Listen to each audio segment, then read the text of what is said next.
Salut t'es, c'est un CPPR Ludo et je suis heureux de te retrouver aujourd'hui, surtout qu'aujourd'hui je suis en extérieur et je suis aujourd'hui au parc Astérix. Il y a quelques semaines je t'ai fait un vlog avec les copains Otarax, Yabix et Anso et ça a changé d'habitude car il n'y avait pas de thème spécial, c'est juste une journée 100% attraction. Et comme la vidéo a bien plu, je me suis dit pourquoi pas faire une vidéo 100% spectacle, car le parc cette année propose une belle offre de spectacles. Si tu comptes les spectacles et les animations, ça fait 10 choses à faire dans la journée. Là le parc ferme à 22h, 22h30 si tu comptes parce que le spectacle de fin c'est un feu d'artifice. Donc j'ai fait mon petit programme que je t'ai fait apparaître ici et en fait tu vas voir que tu peux tout faire sur la journée. Alors pourquoi faire ça? Au final ça ressemble un peu à une journée plus du fou, si on fait que des spectacles. On va quand même pouvoir faire peut-être quelques attractions entre les deux. Et bien tout simplement parce qu'il y a des gens qui viennent dans un parc d'attractions, qui veulent accompagner la famille mais qui sont pas tellement friands des attractions. Et bien là tu vas pouvoir voir que tu peux passer une bonne journée, profiter du parc en faisant des trucs tranquilles, donc que ce soit pour les grands-parents ou les gens qui n'aiment pas trop faire des attractions, les tout petits.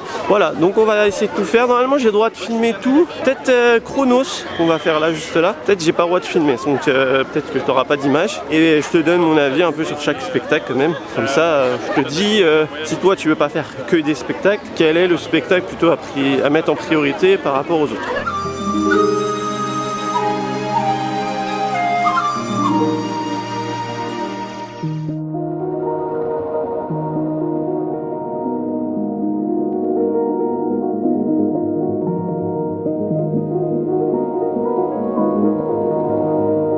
Bon et bien voilà, le spectacle est terminé, donc j'ai pas pu filmer, mais je pense que c'est vraiment le seul que t'as pas le droit. Étant donné que c'est de la magie, tu peux dévoiler des tours et tout, donc je pense qu'on a commencé, on va dire, tranquille. Moi c'est vraiment pas le spectacle que je recommande, puis même c'est à peu près l'avis des gens qui sont habitués au parc Astérix. Si t'aimes la magie vraiment, vas-y, mais c'est pas des tours, on va dire, qui sortent de l'ordinaire, c'est des tours. Si tu connais un peu la magie, tu vois tout ce qui va arriver, tu comprends facilement les tours aussi, mais si voilà, les enfants, quelqu'un qui connaît pas spécialement les tours de magie, ça peut le plaire. Après le truc c'est qu'il n'y a pas de décor. Pour Halloween il y a Magma Magnificus, à chaque fois je sais jamais si c'est un N ou un M. Là tu as un univers, tu as un décor, tout ça. Là c'est vrai que c'est assez pauvre en décor, c'est un peu dommage. Et là prochain spectacle c'est Main basse sur la Joconde.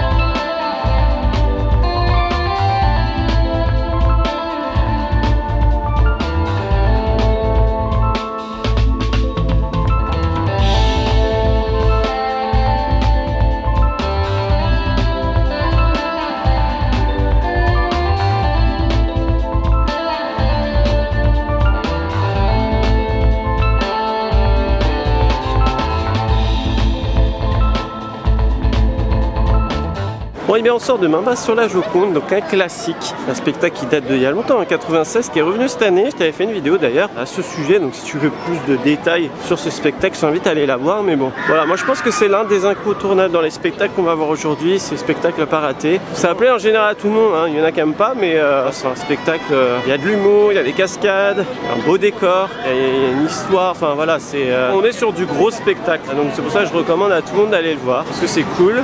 Plus de ça c'est ombragé. Donc là il fait assez chaud aujourd'hui, donc on était bien content d'être là-bas.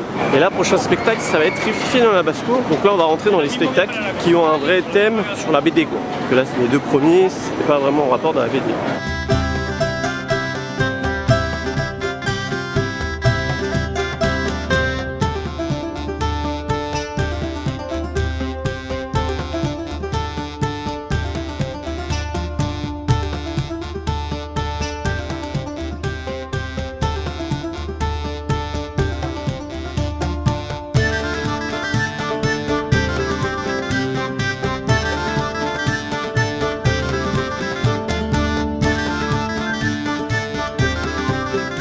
Bon et bah voilà, on est sorti de Rififi dans la basse-cour. Donc je l'ai vu, il y a Brivael qui nous a rejoint. Il y a Rêveur de Magie aussi qui était là avec nous pour Chronos. Et bah tout le monde a aimé. Alors c'est sûr c'est un spectacle très familial, hein. C'est plus pour les enfants on va dire. Mais en vrai, si t'aimes l'humour gaulois, il y a plein de jeux de mots dans ce spectacle. En fait c'est rigolo parce qu'il y a des jeux de mots. Après le spectacle en lui-même, bon, il y a beaucoup d'animaux, tout ça. Et c'est bien fait cela dit parce que les animaux, ils savent là où ils doivent aller et tout. Ça marche bien donc c'est un bon petit spectacle. Pas dans ceux que je recommanderais pour prioriser ces spectacles, mais voilà. Là on a un petit creux jusqu'à 16h parce qu'après on va aller voir les offrandes de Cléopâtre, donc on va aller profiter des animations du village gaulois. Donc là nous avons Obélix au point photo. Ah, Assu et Pano qui arrive.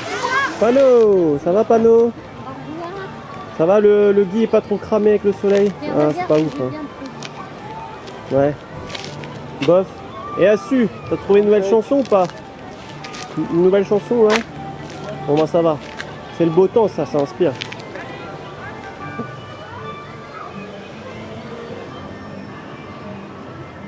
Et bonne mine. Bonjour monsieur le chef. Ça va? Pas trop chaud? Ah c'est le lutétien. Voilà. Ça va? Est-ce que le banquet est prêt ce soir là? Je vois que ça s'installe. Ouais. Il y a quoi? Il y a le sanglier qui est en train de cuire. Un gros sanglier. Ouais. Il y a quoi d'autre? Il y a des blaireaux, non? Parce que je sais qu'Astérix m'a dit il aimait les blaireaux. Il m'a dit ça l'autre jour. Parce qu'il croyait que c'était un blaireau ça. Mon micro. Il est un peu zinzin. Il prend trop de potions magiques, c'est pour ça. Un bras? Ouais. Tu danses? Ah tu vas danser après non? Ah d'accord.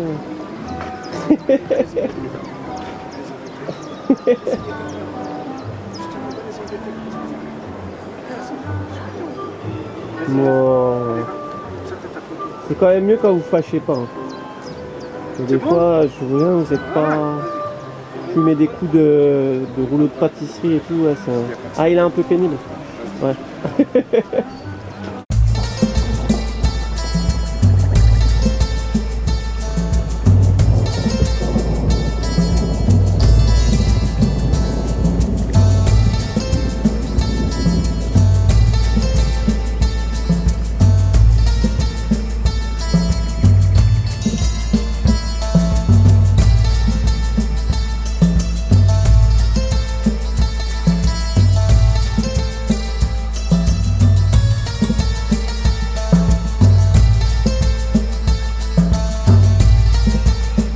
Bien voilà, on a fait les offrandes de Cléopâtre, une petite animation, ouais, ça dure pas très longtemps mais c'est sympa parce qu'il y en a pas mal dans la journée, toi tu peux prendre ça en route, ça te met bien dans l'ambiance d'Osiris, tout ça, moi j'aime bien, c'est pas un truc de fou non plus mais ça te met dans l'ambiance, donc c'est chouette. Avant ça on avait fait le village, donc comme tu as pu voir, voilà, j'aime bien moi l'interaction ici avec les personnages, parler avec eux, faire des photos, c'est cool. Donc là on a un creux jusqu'à 17h30 qui va y avoir le défilé gaulois et ce soir ça va enchaîner. On va peut-être aller goûter le tiramisu du patio. C'est un truc qui vient d'ouvrir. On va peut-être aller tester ça. Et après, bah, on enchaîne.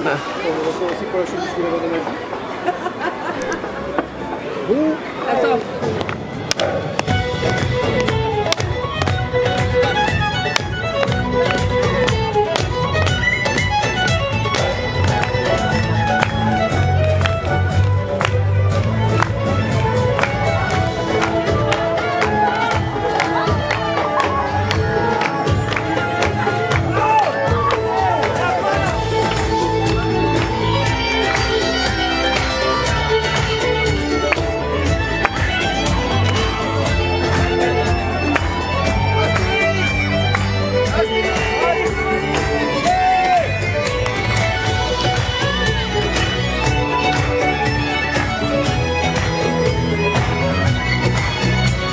Bon ça y est, on a regardé le défilé gaulois, donc sympa, petit défilé. Normalement il y avait la tortue romaine que je t'ai vendue dans le JDL, là il n'y avait pas. Mais sinon après c'était la même chose que d'habitude, ça fait une petite animation, c'est cool voilà. Si tu passes par là, ça vaut le coup. Après voilà, attends pas une demi-heure avant comme font les gens pour Disney. Mais ça fait une animation sympa. On devait enchaîner avec les plongeons de l'Olympe. Je t'ai présenté proche de son ouverture au mois de juin. Sauf que à Parc Astérix, ils sont dit allez on décale les horaires. Alors peut-être, on sait sais pas, hein. Il y a peut-être eu un souci technique ou quoi, et peut-être que changement de programme, mais bon, quand tu t'organises, moi j'ai préparé ça la veille via l'application. Ce matin j'ai vérifié que les horaires correspondaient toujours, c'était bon, et là ça a changé. Du coup ça casse tous les plans. On va aller faire une attraction, mais c'était pas trop le but. Donc je vais te mettre quelques images d'archives, mais bon, on pourra pas pouvoir le voir, et je pourrais pas te dire du coup s'il y a des nouveautés ou pas sur le spectacle.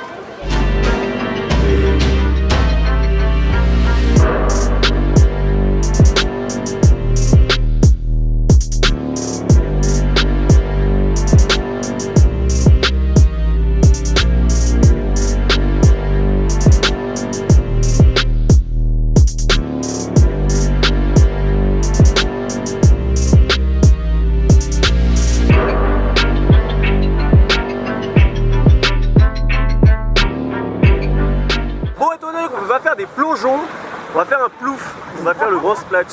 Là, on va faire le plouf à la place du spectacle.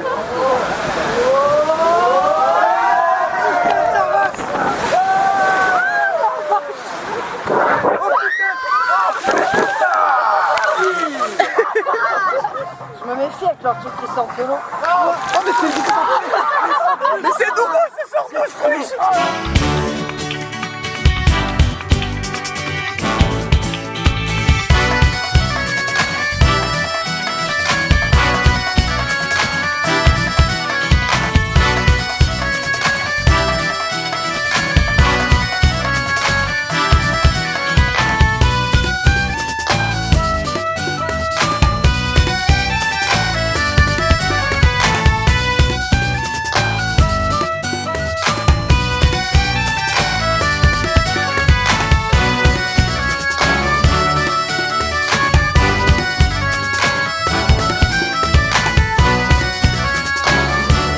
Légionnaire, déclinez vos identités. Bonus malus Centurion, première légion, deuxième cohorte, troisième manipule, première centurie. Originaire de Toscane, toujours sérieux, toujours au service depuis 10 ans. Je suis tel votre ombre, prêt à mourir pour Rome, prêt à mourir pour César, mais surtout Centurion, prêt à mourir pour vous. Nous on aime l'armée. Féroce comme des lions, féroce comme des lions, féroce comme des lions. On est la Légion. La Légion. Cette Légion-là, on fait des pompes, on a de très gros bras. Ouais. Pour César, on fait une hola. On aime tous cette Légion-là. Ouais, jusqu'à l'eau, bébé. Ouais, tu l'as jusqu'à l'eau, bébé.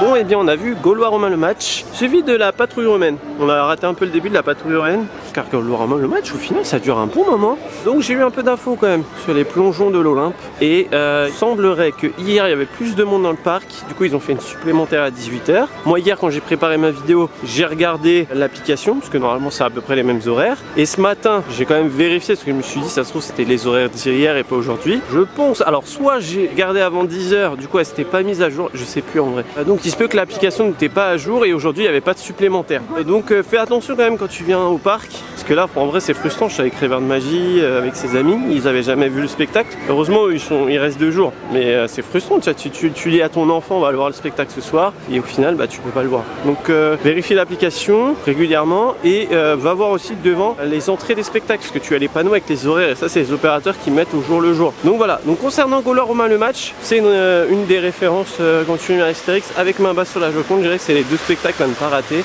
Après, là, c'est la première fois que je crois que je le faisais avec une chaleur comme ça. C'était très étouffant à l'intérieur. Tu te sens un peu de mal à respirer parce que c'était très très chaud. Et là où on était placé, on était assez serré aussi. J'avais les jambes sur une dame, quoi. Donc vas-y un petit peu à l'avance si tu veux être mieux placé peut-être. En tout cas, voilà, c'est une bonne référence. Et patrouille romaine, c'est sympa aussi. À chaque fois, ça je le vois plutôt en cours de route. C'est le but d'une animation de rue quand même. C'est aussi tu passes, tu te laisses séduire par le spectacle. Et c'est rigolo, voilà, il y a pas mal d'humour gaulois comme on dit. Ça met de la vie dans le parc et ça c'est chouette. Donc là, on va aller manger peut-être, une petite bricole. Et après, le dernier spectacle, ça sera du coup le feu d'artifice à 22h30. Donc ça permet de terminer sur une bonne note.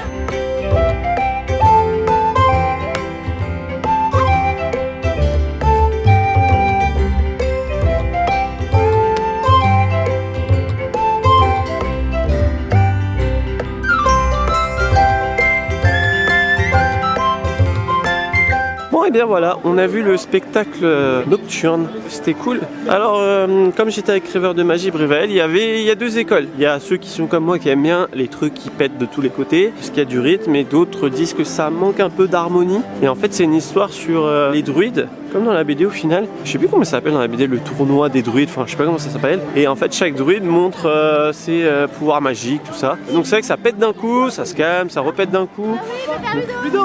Bon, il y avait l'ami Pascal de Coaster Rider qui m'a intercepté. Je sais plus trop où j'en étais. Donc en fait, ça repète beaucoup, ça se calme. Il y a un autre druide qui présente ses tours. Voilà. Là, ça dure 10 petites minutes, je pense. Quand tu te dis que c'est joué tous les soirs, quand même, il y a pas mal de budget sur ça. Donc bon, voilà, ça permet de finir en beauté ta soirée. Donc au final, c'est réalisable de faire tous les spectacles en une journée. Ça change. En plus, on a réussi à faire des attractions entre deux. Faire gaffe quand même aux horaires parce qu'ils peuvent changer. Tu peux préparer grâce à ta journée grâce à l'application, mais ça peut être des horaires différents d'un jour à un autre. En tout cas, dis-moi ce que tu as pensé de la vidéo, du concept, dans les commentaires. Si toi, tu es plutôt team spectacle ou attraction, mais franchement, je trouve que c'était une journée très sympa. En plus, bon, on était avec les copains, donc ça change. Si t'es pas saison, ouais, c'est un truc à tenter. On a fait juste le grand splash en attraction pour remplacer les plongeons. Entre temps, on a parlé tranquille. Enfin voilà, on a passé un moment plutôt détente. C'est plus détendant. Enfin bref, c'est plus reposant, on va dire, qu'une journée où tu fais des files d'attente et tout, parce qu'au final, pour les spectacles, il n'y a pas vraiment de file d'attente. Donc c'est cool, hein. Donc n'hésite pas à me dire ça dans les commentaires. N'hésite pas à aller faire un tour sur la boutique, hein. C'est moi qui crée les produits. Ça permet de soutenir la chaîne. Et n'hésite pas à t'abonner sur Twitch. Donc c'est des lives. Normalement, c'est en pause là, parce que j'ai des problèmes de connexion. Mais normalement, ça revient dès la rentrée. J'aurai la fibre. Donc si t'as aimé la vidéo, n'oublie pas de la liker. Ça fait toujours plaisir et ça fait vivre la chaîne. Si tu découvres la chaîne grâce à cette vidéo, n'oublie pas de t'abonner juste en dessous. Il y a un petit bouton. Ici, on parle des parcs d'attractions et tout ce qui est lié au divertissement toutes les semaines. Sur ce, il ne me reste plus qu'à te faire des bisous. Et bim!